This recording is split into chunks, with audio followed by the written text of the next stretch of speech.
Hello, Capricorn. Welcome to your bonus reading here on Dove and Serpent Tarot. My name is Paul. If you're watching this reading was meant to find you. Please hit the like button, leave a comment, consider subscribing to the channel, especially if this reading resonates with you. Now, this is a general reading, so try to be open and receptive to whatever may come through during our time together. I am merely the messenger. And I ask you to connect directly with each of these cards and use your own intuition to take you beyond the details that I provide. And remember, Capricorn, that the most important part of any tarot reading is you. Ace of Wands. You are, I think, inspired. I think that there is a sort of a visitation of energy coming your way. Okay, I think that this is an impulse. This is an idea. This is a will. This is a spark of creative energy. Right? I think that you're someone who is sort of. You always tend to stand out. You know, I think that you're the person who really does have the good idea. You know, you're the one that could take something from just being good to then being exceptional, you know. I think that in your life right now you can expect an impulse in a new direction, a will, an idea, an inspiration towards something new. Okay? Now we got to put this card into some context because right now this is just raw power. It's not going anywhere yet. Right? This is the impulse to go somewhere. This is that fire it's starting to sort of, it's starting to rage inside of you. And I think that it's important that we are able to channel this. Okay? This is the will. And it's important that we can direct this toward, well, whatever sort of goal or life or whatever activity or project or relationship that you really want and need in your life. Directing our consciousness, directing our fire toward our best life. Let's see what our other cards are today. Okay? It's a very good way to start. Very, very powerful, very energetic. But there is a bit of a blockage. All right? 8 of Swords, 4 of Swords, 8 of Wands, 8 of Pentacles. 4s and 8s, huh? 4s and 8s. Okay, 4 of Pentacles in the future position. It seems to me like there really is this this desire, this will to focus on new projects. Okay. I think what you're really trying to do is maintain the current sort of the current state of things. Right, we're doing some maintenance work, but we're also trying to put effort into new things. Okay, we see this fire energy right here is really concentrated. Okay, it's very focused and controlled. Here, it's not so much. Okay, I think that we are. Well, maybe this is part of our decision, part of our choice that we have right now is really where to direct this energy. Are we looking to just maintain what we have, or are we looking to branch out and experiment and explore further than where we are, right? 4 of Pentacles kind of feels like it's sort of a nice, comfortable place. It's a nice routine, it's a stable, it's foundation. This is safety, security, and stability. Health or wealth, right? Fitness or finances.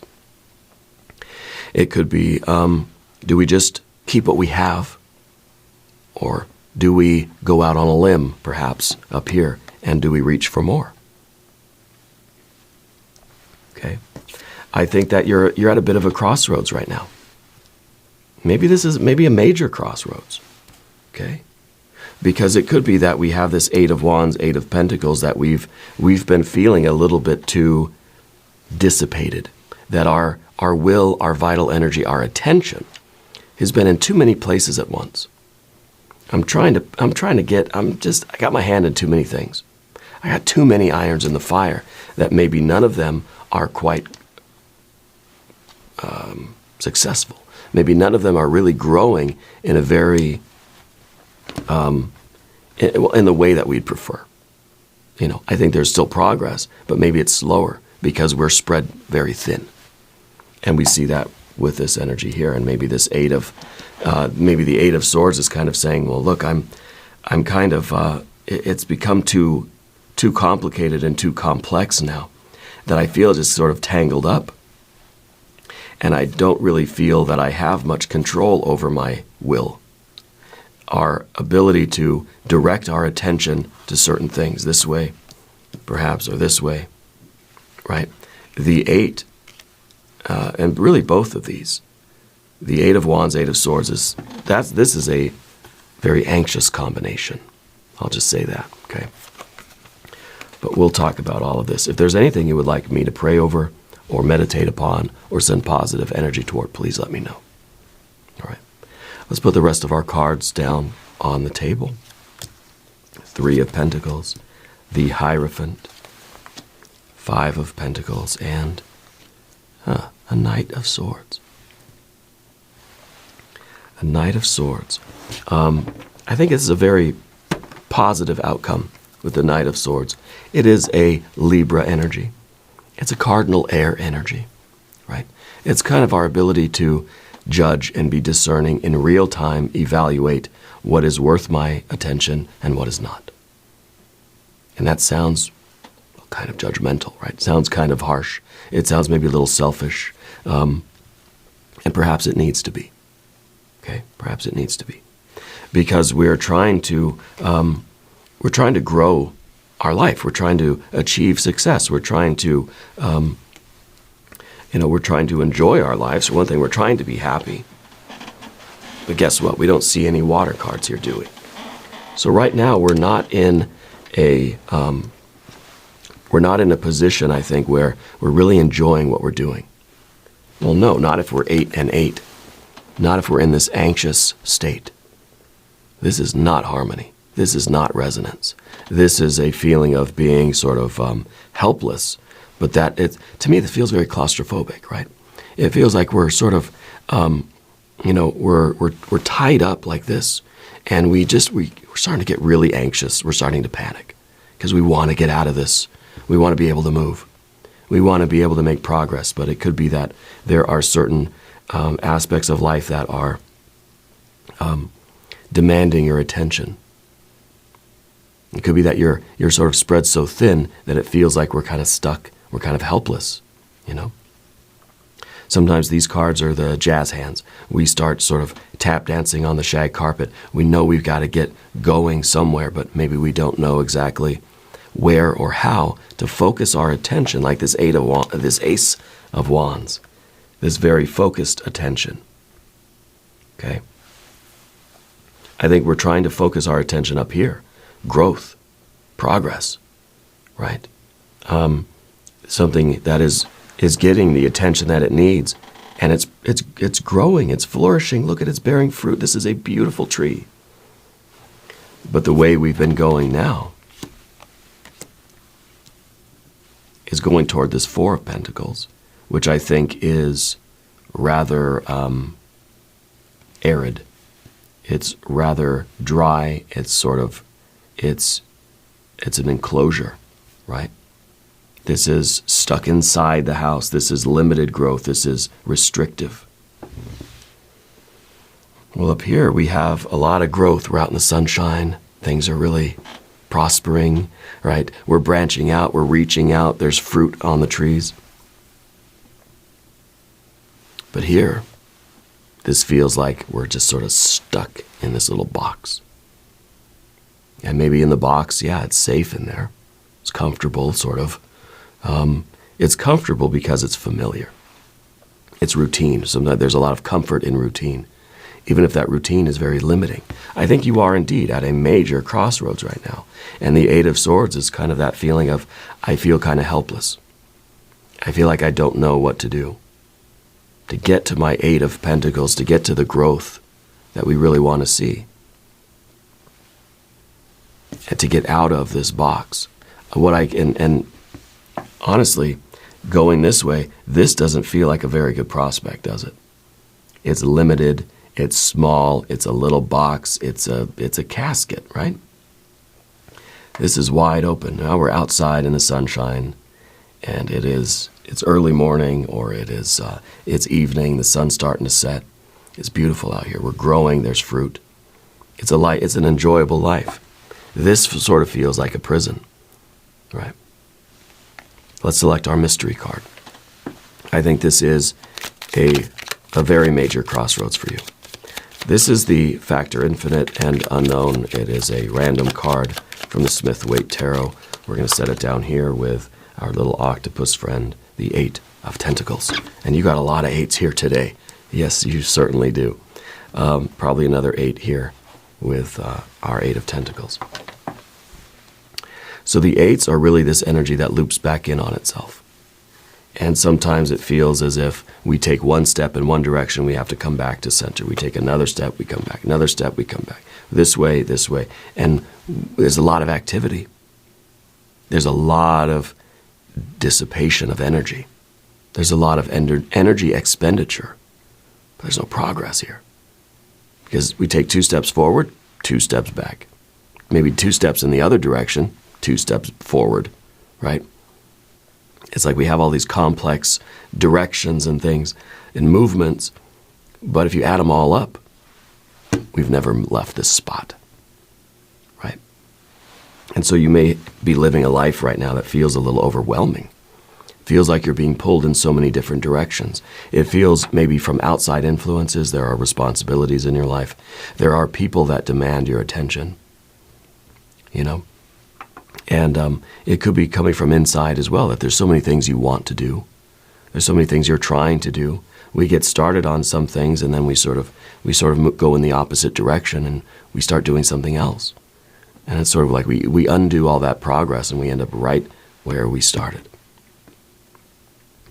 We make a little bit of progress, and then we get some setbacks. We're back at square one. Okay? And I think that this is exhausting. This is like we climb, 5 meters up the mountain, and then we rappel down 5 meters, and we're right back here, and let's climb up again. It's Sisyphus pushing the boulder up the hill, and then we should watch it roll back down. Let's push it up again, right? And this is exhausting.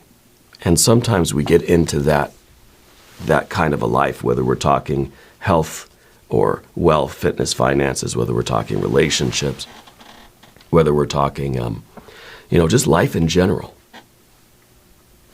The 8 of Swords here makes us feel that there's no way out of this. It's the mind that can't really figure out a solution. Because the mind sort of loops back in on itself. It's a figure 8. Yeah. And the figure 8 then becomes the thought process where we're sort of ruminating on our calamity. We're thinking about it 24 hours a day, but we're not really being solutions oriented. We're just sort of ruminating, lamenting it. We're making ourselves feel bad. Yeah. The more we think about it, the more helpless we feel. The more helpless we feel, the more we think about it and worry about it and fret over it. So it's a feedback loop. We just keep cycling back through the same old things, And sometimes with the Hierophant in the environment, I always cringe when we get the Hierophant in the environment. Not because it sort of rhymes, but because, it's a bad rhyme, for one thing. But because it sort of represents almost an acquiescence, almost this acceptance, like, this is just how life is. Things are tough all over. We're all miserable. It's like Beverly D'Angelo in Christmas Vacation. She's like, it's the holidays. Everybody's miserable. And yeah, it's true. We all have problems. We all struggle. But why is it that some people, they have struggles, their life goes up and down, but they seem happy. They seem like they got it together in a way. Like some people, how are they able to handle these problems of life? And other people, just seem to not handle it, Because the Hierophant in the environment does say that this is kind of the way that life is. It's kind of, this is the world in which we find ourselves, and there's very little we can do to actually change that right now. Now, of course, we have to try to create a better world for our future and our kids and our kids' kids and the generations down the line. But these things in the world that are happening, there's not much we can do to change our experience of it right now today. It doesn't really change our day-to-day very much, okay? And that's kind of what we're talking about, is this idea that the Hierophant sort of dictates the life. Sort of says this is the way things are supposed to be. This is the way things are meant to be. Okay. And so I think that a lot of our anxiety here, it kind of feels like, yeah, we are helpless, and there's almost this feeling of I'm helpless and there's nothing I can do about that. It's a helplessness about our helplessness, that there's no way. It's kind of like our will is trapped underneath all of the stress and calamity and the entropy of life, right? This is a psychic entropy. This is anxiety, right? Psychic entropy. If we could remove these and even sort of maybe ignore the Hierophant a little bit, we have a very different look, very different experience. Now we feel that we are capable of creating a life. We are capable of building a life and enjoying a life and tasting the fruits of life and really having a creative experience. We're able to direct our attention to what we cherish and what we find to be of value. Not in some future state thinking, okay, I'm going to change the world for my kids, which is a very noble pursuit. And yes, I hope for my personal self that I can leave the world a better place than how I found it, so my daughter, can have a better experience than I did, right? We have to think of long-term change outside of ourselves, a purpose greater than we are. But we will be powerless to do any of that if we're powerless to control our own will and attention right now, here, in the moment, in our own lives. Thinking globally, acting locally, right? So we got to remove some of this Eight of Swords tangle of wires, yeah.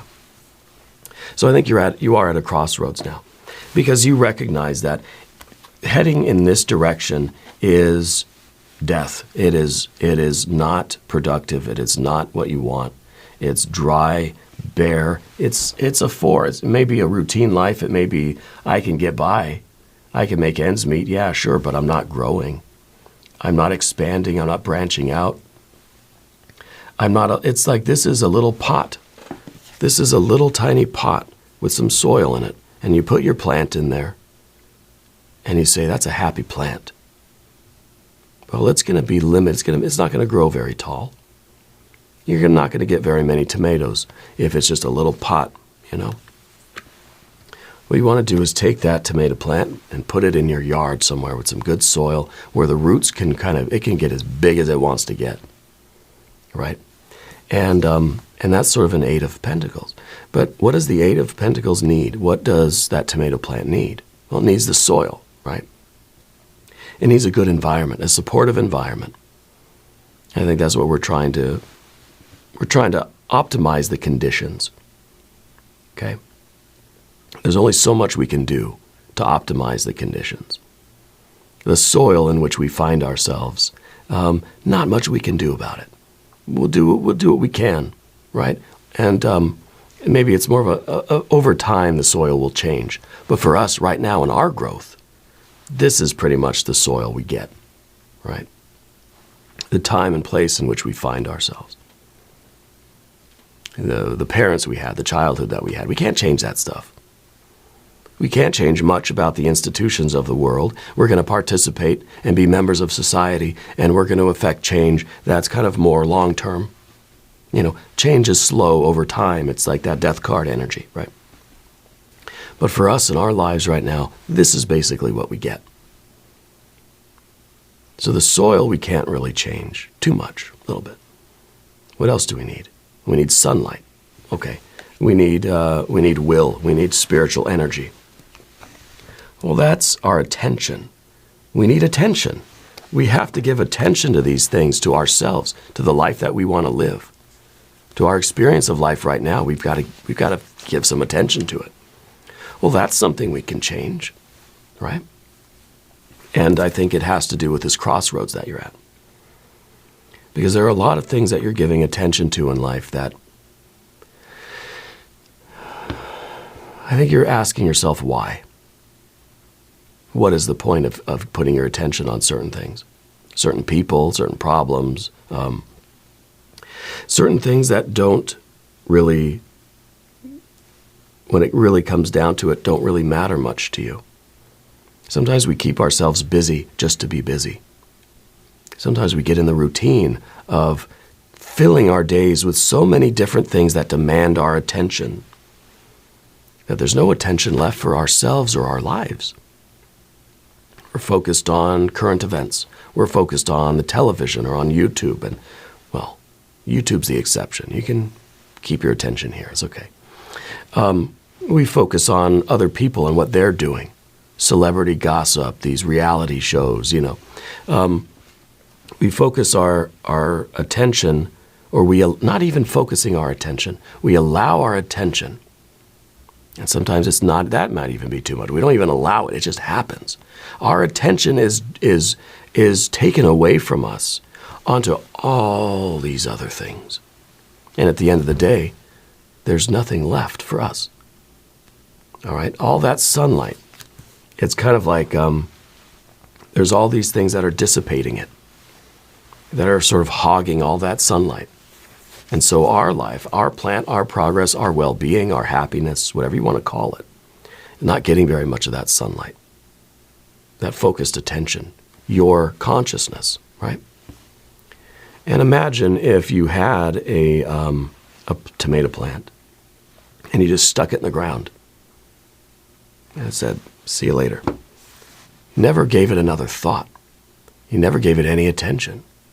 And it just had to sort of fend for itself, sucking up as much nutrients as it can, trying to get a little bit of attention where it can, trying to get a little bit of sunlight. But the sun, let's say, just kind of said, well, sorry, I'm busy over here.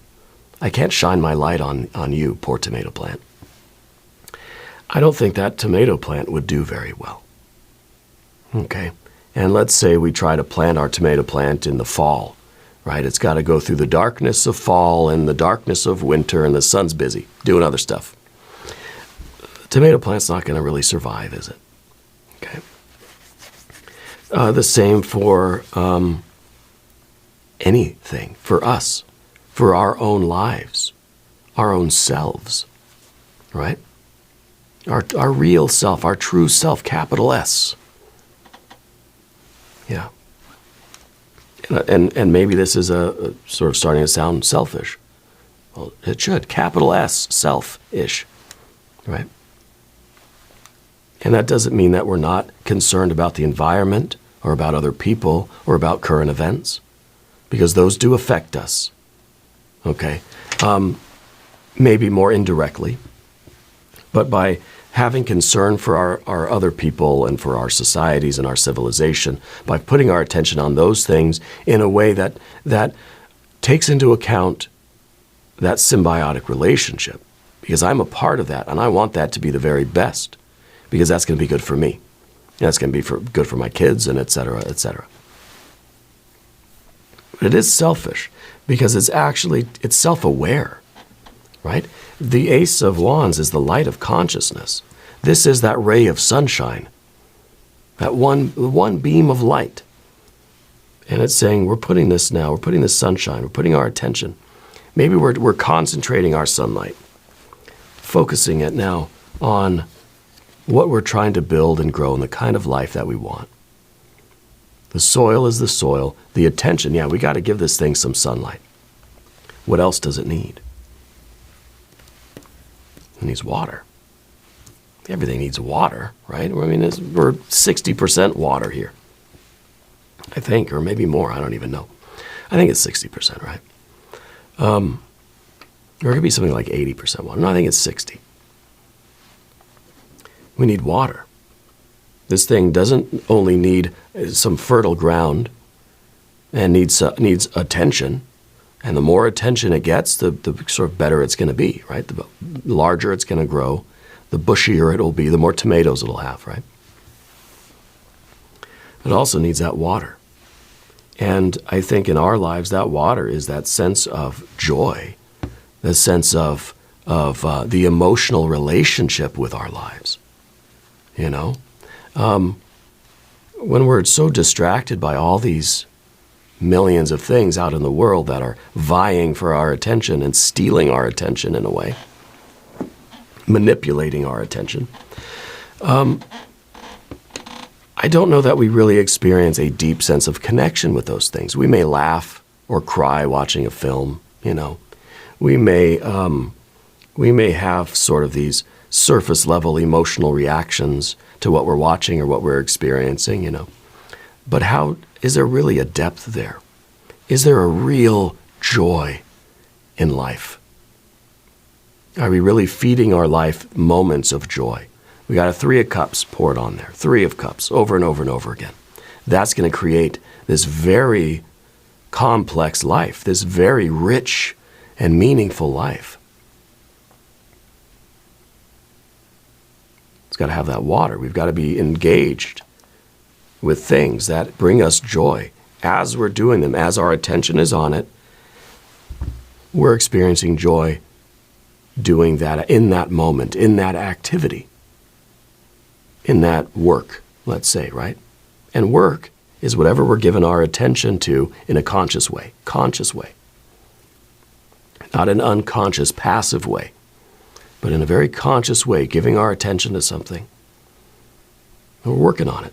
Maybe you're at the assembly line, maybe you're at the library, maybe you're studying at school, maybe you're a business owner, maybe you're an artist, whatever you're doing. Maybe you're a gardener. You're doing that work, you're focused on that, intentionally focused on that. Feel the joy of that concentration, right? And that's going to create a much richer experience of life. And the alternative, of course, is just continue doing what we're doing. Try to find a way to manage our anxiety, or whatever you want to call it, our psychic entropy. And, this really could lead us to a 7 of cups, trying to find ways to numb the anxiety or that psychic entropy, right? To forget about it, to dull the senses a little bit so we're not so aware of it. Because otherwise, what do we get? Well, the 8 becomes a 9 of swords, despair. Right? And so we need that 7 of cups sometimes to sort of numb the pain of that 9 of swords. Well, let's not get there. This is that crossroads. This is Spirit's way of saying, hold it. Let's take a look at our lives and figure out how we could do things in a slightly different way. I think it's a major crossroads for you. It doesn't mean life's going to be easy. It doesn't mean now having joy, having the water energy on this 8, on that tomato plant, with that attention, that sunlight, in that soil that you find is there for your plant or your tree or whatever it is. Maybe it's an olive tree. It doesn't mean that in your work, in your day, everything's going to be pleasant. Everything's going to be pleasure. Everything's going to please you, right? No. Joy or enjoyment is separate from pleasure, because a lot of the things that our attention is being sucked into gives us that sort of pleasure. Yeah, I like sitting on the couch watching TV. I like some reality shows, trust me. Trust me, I watch some bad television. I do, I love it. And so it's not a black or white thing, right? It's not that, well, I have to swear off television if I'm going to live a good life, right? No, not necessarily, right? But we have to be aware, we have to be able to separate pleasure from joy. And pleasure is, I'm sitting on the couch, I got my robe on, I'm watching my reality TV shows, and I'm watching what we really like is on YouTube. There's a lot of comedy podcasts and stuff. We're watching some of these things and documentaries and all these things. YouTube really, I mean, it's fat. There's so much stuff to watch. And we could get immersed, my wife and I, we just get immersed in these things, and it's pleasurable, right? It feels good in the moment. We got our snacks, we're together, and it's a very pleasant thing. And those are very important too. But there are so many things in life that promise us the pleasure, but they don't really bring us joy. Now, in that moment with my family and we're watching like a documentary, like that's not work, that's joy. That's pleasure and joy together at the same time, right? And those are sort of rare combinations. Something is very pleasant to do, and it also brings you that sort of deep joy and flow and resonance and harmony. Those are very special occasions, right? That's like a 6 of cups kind of thing. But we have to keep in mind that that our deep joy and satisfaction in life, being in that flow state, being in that resonance, doing our work, it's not always going to be pleasant. We want more pleasant occasions, more time in the pleasant and pleasurable joy. We want more of those, less of the unpleasant stuff, but it's not always going to be pleasant. We have to be able to separate the two. Okay. Of course, in the Four of Pentacles, as one sort of possible future for you, there's sort of a stagnation. It's kind of saying life is limited, growth is limited. It's the self, capital S, the self, wants to grow and branch out, wants to learn new things, try new things, get better, learn new skills, expand, branch out, become a real big, bushy apple tree, right? Lots of fruit. That's what it wants. It wants more experience. It wants to enjoy life in that way of pushing boundaries and sort of getting outside of the routine and just finding new ways to experience flow and harmony and resonance. Right?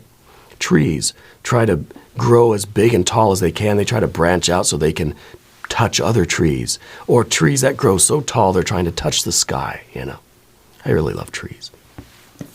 But the Four is like we've just kept our life in that little box. And that poor little tree is only going to grow about this high. Okay? And that's okay. Maybe that's all we want. I think you're at a crossroads now where you're wondering if this is all there is, if this is the life that you're meant to live. Okay, and we see that's the inevitable process here. Now the Four of Swords at the bottom. Okay, it is sort of like it's almost our realization that there's only a couple of options here. This is a card of truce. This is a card of kind of acceptance. It's kind of like I either accept my situation now, and I don't stress out about it, or I don't accept it, and I do something about it. Because we cannot exist in this psychic entropy. We cannot exist in this anxiety state. We either have to get into the routine of life and just accept this is my lot. This is all I'm meant for. This is all there's going to be. And that way my mind can calm down. A Four of Swords is a Five of Swords that's calmed down. Five of Swords is mental stress. I'm stressed out about it. I'm stressed out about it. I'm going gray, right? No matter what, we know we want to not stress out. We know we want to just sort of be okay. Okay? This is the card that says you're not stressed out about it anymore. This is all we really know, is that we need this. No one wants to live in that high anxiety, high stress, pulling my hair out, 24/7. So I either accept that this is my life and I just chill out. Or I say, this is not my life. I'm going after this larger growth. I'm going after this expansion. And therefore, we get a little bit of peace and quiet in our minds too. Because we know that things can exist mentally, internally, in the psychic state, can exist the way they're existing now. something's got to change. Either I accept the current horizontal path and I say, this is my lot in life, this is all I'm meant for, this is all there is. Or I say, I'm going to focus my attention on something else. Either way, we're getting the calm sort of mental energy, right? We're the psychic state now, the tension has been relieved. Most of us will just say, okay, fine, this is my life, I accept it. I'm just not going to worry about it. I'm not going to stress out about it anymore. Okay? Because we all want that psychic equilibrium, Four of Swords. We either get it by accepting life, and this is it, this is all I'm meant to do, right? Or by saying, hey, this isn't all that's there. I'm going to focus my attention on expanding my life and branching out and all this kind of good stuff. There, calm, peace. That tension has been relieved. Okay? I think you are at a crossroads now. If you haven't subscribed to the channel yet, please do. It is totally free. It doesn't cost anything. It supports the channel, and I appreciate that. Okay? Your general energy over here is a Three of Pentacles. The Three of Pentacles is, it's a potential energy. Okay? It is really, it's about the work that you're doing in the moment. It's about what you're sort of, what you're actively engaged with at any given moment of the day. It's not about the product. What are you producing? This is still potential, right? This hasn't yet like resulted in a benefit. This is like, I work all week, I get a paycheck at the end. This is the work that we do. And most of the time it's sort of like, I do work now, I get paid tomorrow. Right? The effort comes first, the work, the labor comes first, and then the rewards. Okay? And it's kind of like, this is really, we're going from a 3 to a 4. And it's sort of a routine, you know? And it's our way of trying to be at ease, trying to be equilibrated mentally, right? Have that sort of mental calm, psychic sort of rest, you know. Just saying, yeah, this is how life is. I do my work. It's usually not enjoyable. I do what I'm supposed to do. And then I get the reward later. I get the paycheck later. I get something pleasurable later. But I got to put in the work, right? I got to pay my dues. I can't expect to get paid first and then do the work, right? But this is really something that we've been taught, is that work should not be fun. Work should not be enjoyable. That we shouldn't, the pleasant or unpleasant aspect of it aside, because we could be working and miserable, but we can still have these moments of pleasure, little positive reinforcement kind of things. They can throw us a bone once in a while, and we can sort of get a little bit of pleasure, and it'll keep us going, keep us working hard, But it's kind of, it's the Hierophant's way, really, of saying there's no guarantee that the work we do in life is going to be enjoyable. It's not about joy, it's about what you produce, right? And I feel like this is where we're switching gears in life. This is the crossroads that you're really at, okay? Because I think generally we go from a 3 to a 4. We put in our work, and something gets produced.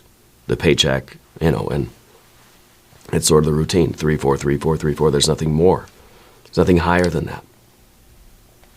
And then the Hierophant, of course, becomes our sort of, not our boss necessarily, but like the world, the society itself that says, this is what you're supposed to do. You work hard. It's probably miserable. And then at some point you can retire, and then you can start enjoying life. Right? Or don't worry, the weekend. Monday through Friday sucks. You get the weekend. A little bit of pleasure. Keep you going. And it's sort of like we're the dog that does all this work waiting for the bone. We wait for we do all this work at the end of At the end of the day, we get the carrot. At the end of the week, we get the carrot, you know. And so the 3 is sort of part of this process. It's the 3 of Pentacles. It's dry. There is no joy here. There may be pleasure here and there, of course, right? But there's no real joy. There's no deeper satisfaction. There's no sense of flow, of resonance. There's no sense of connection with what we're doing. We're just doing it. I'm suffering through it to get the reward at the end of the day or the end of the week or the end of the career, right? Sort of someone who's in school studying subjects, taking all these courses that they hate because, well, I'll graduate, I'll be a lawyer or a doctor, I'll make some money, and then I can really start living. You know, somebody that is going to the gym every day and, being mindful of what they eat. And it sucks. I hate going to the gym. I hate eating healthy. I hate salads, and really being miserable doing all these things. But it's like, well, at the end of the year, I'm going to have that body I always wanted, right? And I'm going to be healthy and I'll feel good. And then I'll really start enjoying life. I'll work really hard now. I'll get all the money. And then once I have the money, I can get the cars and the houses and all that stuff. Then I'll really be happy. Then I'll start feeling good. Then I'll have the joy. Yeah, And having those kind of goals is very, very good. It's good to have this goal. Okay, I want to be physically fit. I want to have money so I can buy nice things. I want to study and work my butt off and graduate so I can kind of, I can have that career that I always wanted, whatever it is. But how sustainable is that in these moments if we're suffering through every single day doing things that we really don't enjoy? Okay? And again, joy is different than pleasure. You could be really working your butt off studying all these very difficult subjects, right? To become a doctor or a lawyer or an engineer or something, or, I don't know, mathematician. Or you could be, maybe it's a technical school, right? You're doing all of this intense work, and it's difficult, it's challenging, there's problems to figure out, it's stressful, it's just, you're tired at the end of the day, But while you're doing it, you have a connection with that material. That as much as difficult as it is, as sore as we feel, as painful as our necks and our backs get sitting here doing this work, there's a certain joy and resonance in what we're doing. Because we have an interest in the material. I want to learn about this stuff. I'm here present in the moment. I'm not suspending my joy for later. I'm enjoying what I'm doing now, even though it's damn difficult. But there's joy there. There's a real connection because it's what you want to be doing. And then, yeah, the fact that you're going to be a doctor at the end of it all, well, that's icing on the cake, And for me, the medical field was very much like that. I enjoyed learning the material, practicing the skills, being there with my classmates. I was an EMT for a short period of time. And my favorite part was going through the training. I loved learning about the material. I loved taking the tests. I loved figuring things out. I made flashcards that I would use, and I felt such joy. And yeah, it was not always pleasant. Didn't always get along with the classmates. Sometimes the material would be very dense and kind of boring. Sometimes I'd be very tired at the end of the day because I worked a full day at my job, and then I did the night classes for the EMT school.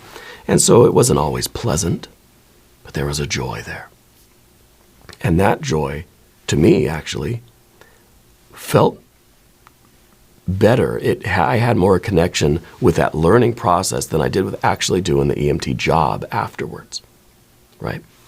And so it's interesting that I didn't even really want to finish the class and become the EMT. The joy for me, the real connection, was in the learning, right? That's what I enjoy most of all. I really loved the material. I loved learning about it, reading about it, and immersing myself in it. And the fact that I'd have to go be an EMT at the end of it was like, oh, okay, we'll see how that goes, you know. So that's our Three of Pentacles, and that's our Hierophant really is this, the environment around us that sort of dictates what we need to focus our attention on, what is worthy of our attention. And it's kind of like, you're supposed to do this. You're supposed to work hard and then retire and then enjoy your life for a couple of years, and then that's it. This is kind of this is the world around us that's telling us what is sacred, telling us what is the playbook of life, what we're supposed to do. Okay? And this really, I mean, look, this is the only major arcana energy we have today. I just realized that. This is the only one. Right? Who is telling you where to put your attention? Who is telling you what to focus on? Okay, who is telling you what is worthwhile for you? This is the crossroads here. We got to flip that switch. Okay? Because the Hierophant in the environment is telling me that it's not you. You're not the one that is consciously and intentionally choosing where to put your attention, your energy, your psychic energy. Yeah. There are other things out there in the world that are pulling your attention this way and that way and all these different things. And sometimes we feel like, yeah, that's just the way it is. That's life. You know, get used to it. I don't think you can get used to it. Okay. But there are, definitely things in your environment that are sacred, that are important to you, right? Society, family, friends, community, relationships, right? Your loved ones, the larger world, social issues, and environmental issues, and all these kind of things that you are interested in, and that you do want to focus your attention on. But the idea here is that we're doing so intentionally. We have to choose what elements of the world, what energies, what stimuli we give our psychic space over to. That's it. This is all about becoming the magician. Yeah. Now we've got the magician and the Hierophant, they really don't like each other. Because the Hierophant doesn't want independent thinkers. The Hierophant doesn't want a magician that's out there creating their own lives. No, because this is all about quantity. Everybody has to conform to this standard. And that's very important. We need that. We all have to conform to a certain degree, or there'd be just chaos, right? So we have to all sort of live by the same set of rules, the soil that we're in. Okay? The soil that we're in, it's kind of, we got to sort of play by the rules of the game. But we have to also at the same time be the magician. And we have to sort of fight against the Hierophant a little bit. Or maybe we're talking Emperor energy, right? The Emperor and the Hierophant, it's kind of like they're battling a little bit. The Hierophant says, this is the way things are supposed to be. The Emperor says, no, things are going to be the way I want them to be. I have the power. And then the Hierophant says, no, I have the power. No, I have. And then it's just, fisticuffs. So we want to be in harmony with our environment, with our world, with our society, with our civilization, right? But we also want to be in harmony with ourselves. And so it's kind of a balancing game in a way. But the Five of Pentacles is this sort of the obstacle. And the obstacle is us realizing that if we're going to change our life and go up here toward this Eight of Pentacles, we're going to have to, it's going to be hard work. We get lulled to sleep by the routine, by the rhythm of life, right? The Hierophant says, nothing to see here, just go to sleep, right? Head down, go to sleep. And it's good because it's less stressful. It creates a psychic sort of equilibrium that we can convince ourselves to just be, okay, I've accepted it, I'm okay with it. But if we choose to go up this way, we realize now, I think, that we need this card. We need the force of change. We've got to change what we're doing. Right? We're at this crossroads. And it's going to be more work. Right? It's not going to be just the rhythm that we're used to. We're getting out of the rhythm, right? But it's just like this card shows. There's this fire that's breaking forth from underneath, right? And it's the fire of your will, of your spirit, of your creativity, of your consciousness. It's like you're waking up in this card. This is the card of like someone who's waking up, and when they wake up, it's like you're going to know. People are going to feel it. It's going to make some waves, right? It's like when there's this giant that's waking up, and it sort of shakes the whole earth, And maybe back in ancient days, that's the mythology around earthquakes, right? Well, the earthquake, it's just the giants are waking up, And this is what this card is kind of about. It's about the earthquake. It's about the instability. And so we're sort of, we're promised the pleasure of stability and comfort and all this stuff here. But to really expand and grow and build our best lives, we're going to have to be okay with a little bit of instability for a time. I wonder if the mystery card will be a Tower card. Of course, the Knight of Swords here at the end is a cardinal air sign, cardinal air energy. It really is our ability to see the crossroads and to make a decision, You don't have to go the Eight of Pentacles way. You can go the Four of Pentacles way, and that's okay. But the idea here is that you have to make a choice, because you cannot exist in this constant state of psychic stress or psychic entropy that we have with these eights. Okay? A decision has to be made at this crossroads. Let's look at our mystery card here. I'm sorry, this is getting to be a very long session, isn't it? I want to see water energy, obviously, right? If you have a prediction, put it in the comments. It could very well be the Tower. It could be the Death card. It could be water energy. Let's see what we have. Another Eight of Wands. This card, again, right? But different, right? And I like the Eight of Wands in the Thoth deck and in the Pamela Coleman Smith tarot deck, because they are similar but different. This is attention being pulled in so many different directions. It's not intentional. It's not willful. It's so many things. It's our attention being distracted in a million different ways, right? But this, the Eight of Wands, and the Rider-Waite-Smith, Pamela Coleman Smith tarot, all of these wands are going in the same direction. We're starting to gather our forces, and we're starting to aim them at this direction. And now it's kind of like everything that enters into our consciousness, we're asking ourselves, is this supporting my goals? Or is this threatening my goals? Or is it neutral, right? So we're trying to pull in we're trying to call in every banner we have, every ounce of attention we have, right? Every bit of our bandwidth. We're trying to pull it all in and focus it toward our eight. All the sunlight we have, we're trying to focus it on our Eight of Pentacles, grow our best lives. And to do this, we have to not let it dissipate in a million different directions. Remember, we take 2 steps that way, and then we take 4 steps in the opposite direction, and then we take 2 steps back this way. We go left, right, up, down, down, left, right, A, B, select, start. We're right back where we started. Okay? That's what this card's about. But this one is now, there's will, there's intention. Everything's going in a similar direction, right?